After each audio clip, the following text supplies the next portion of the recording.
রসগোল্লা বানানোর জন্য উনুনটা ধরে নেব। এবার কড়াই চাপিয়ে দেবো। এবার দুধটা দিয়ে দেবো।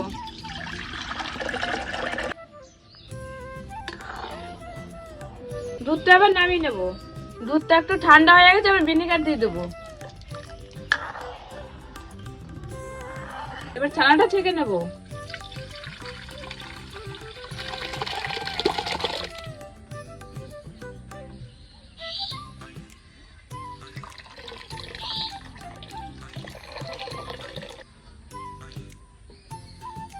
এবার ঠান্ডা জল দিয়ে ছানাটা ধুয়ে নেব। ছানাটা ভালো করে ঠান্ডা জলে ধুয়ে বেঁধে নিয়েছি। এবার ঝুলিয়ে রাখবো 8 ঘন্টার মতন। মিষ্টি শিরা বানানোর জন্য দিয়ে দেবো 1 বাটি চিনি। এই বাটিতে 4 বাটি জল দিয়ে দেবো।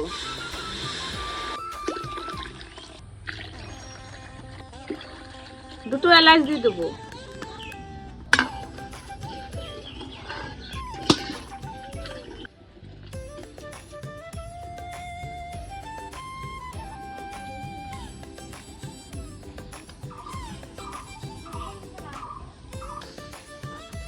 ছানাটা হালকা করে মাখিয়ে নিয়েছি। এবার অ্যারোট দিয়ে ভালো করে মাখিয়ে নেব।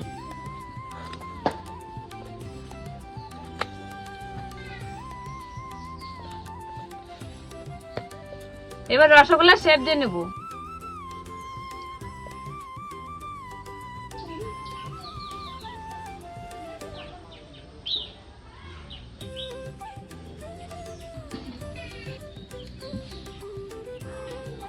মিষ্টি শিরা হয়ে আছে। এবার মিষ্টি গুলিগুলো দিয়ে দেবো। এবার একটু ঢাকা দিয়ে দেবো।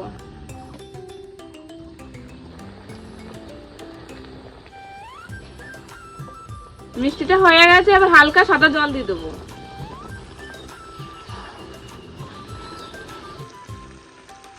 মিষ্টি হয়ে গেছে, এবার নামিয়ে নেব।